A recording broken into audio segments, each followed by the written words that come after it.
জানো, বোঝে না সে বোঝে না সিনেমার শুটিংও কিন্তু হয়েছিল এই গৌড়ে।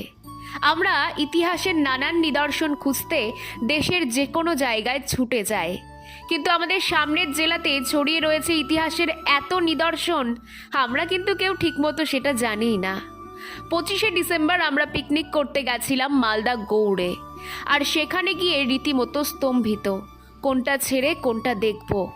কচি কাচাদের উত্তেজনাও কিন্তু ছিল তুমুলে।